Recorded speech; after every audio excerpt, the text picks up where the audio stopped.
Hey YouTube, we're getting ready to go move the cows in a clear cut.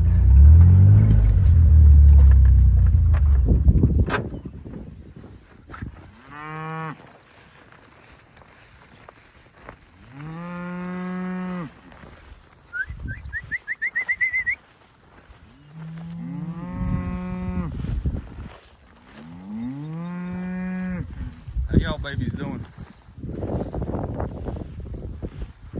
They actually grazed that pretty good. Yeah.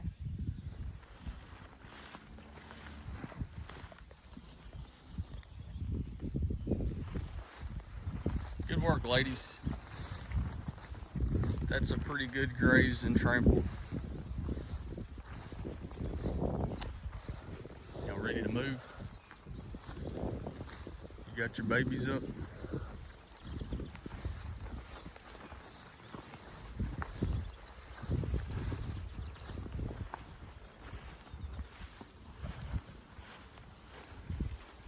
They were in this paddock for 2 days.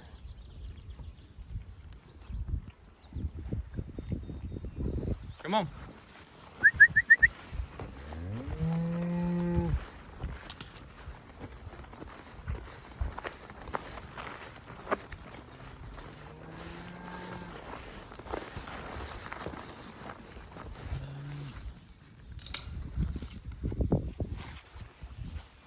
You wanna, yeah, go that way. I'll pop it off this right here.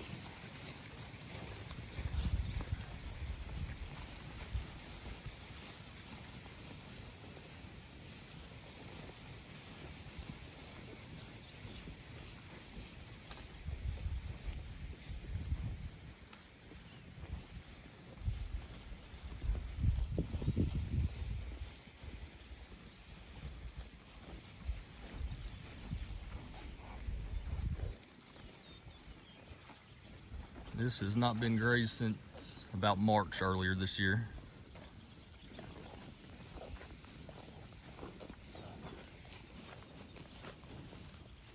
That little dude's enjoying the hairy vetch.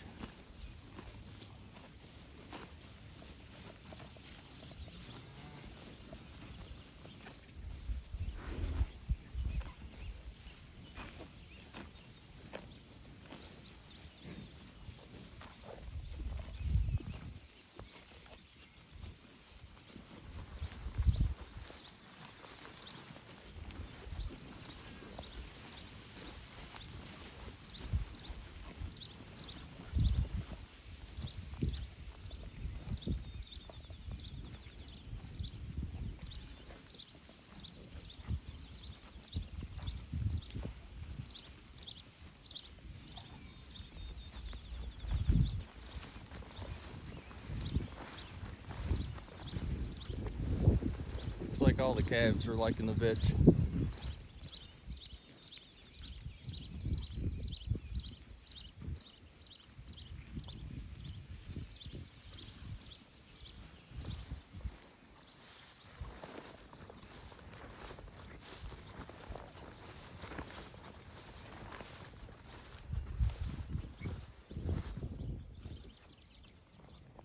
We'll go move the mineral in the shade mobile and catch up with y'all in a minute. Here's one of our heifers that just had her first calf a while back. She's doing good. See what she thinks of the vetch.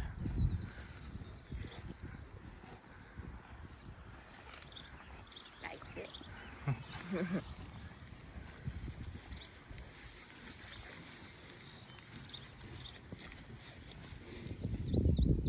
I also wanted to show you guys where the water point was for yesterday.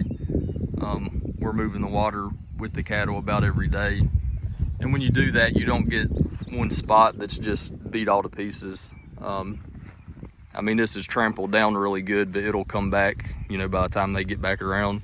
So that's a benefit of having quick couplers. Like we just have a water line above ground right here with some quick couplers every, I don't know, 200 or 300 feet probably. And it just runs all the way up that fence line. So we can move the water pretty much every day with the cattle. And that definitely helps distribute the manure and where everything, the trampling and everything's concentrated to. So just wanted to show y'all. So we just moved the cattle over to their new paddock, and I wanted to show you guys what they went into versus what they came out of.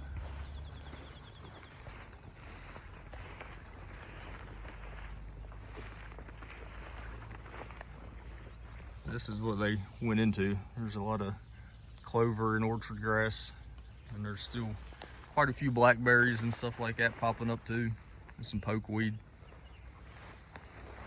And here's what they were on. We had to leave them in this paddock for 2 days because the water point is up here at the top of the hill, and they moved from a paddock down that way. We actually got pretty good grazing and trampling for a 2-day paddock. It's better than I was expecting. There's pretty good manure distribution. Looks like they might have camped out here last night. This paddock hadn't been grazed since probably sometime about the middle of March. And a lot of times we don't let the grass get this far ahead of us, but every so often I like to pick different places out and let them go to seed and set some good roots down to help retain moisture and stuff a little bit better, and just so we reseed with what we want to keep around.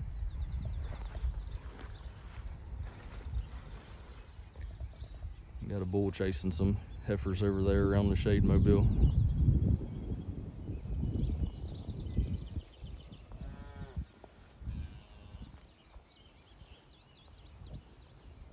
There's old Honcho, my right-hand man.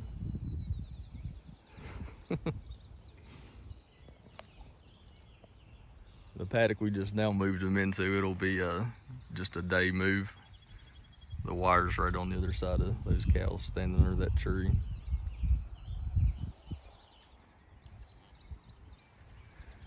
It's pretty good forage in here, but it is getting pretty mature, and we're actually trying to push the cattle a little bit this year because we have a lot of heifers coming up that we want to keep around, but we got to make room for them, so something's going to have to go. So we're pushing them a little bit, making them graze a little bit more than we typically would, just because we want to put a little bit of pressure on them to try to make them cold themselves, hopefully. So we'll see how it works out, because what we have out here now, everybody pretty much does what they're supposed to.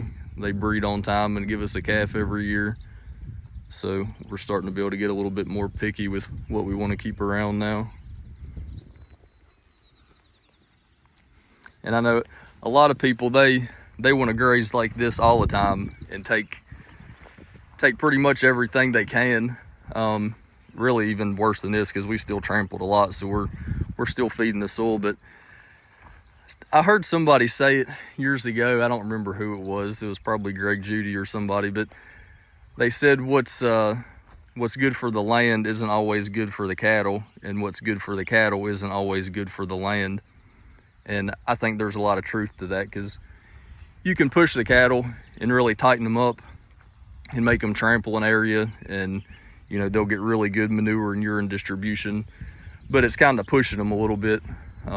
Whereas if you give them a bigger area where they can more selectively graze, it's a lot easier on the cattle and they do perform better, but you're not improving your land as much. So it's you kind of just got to pick and choose what you're doing. We kind of do different things at different times of the year.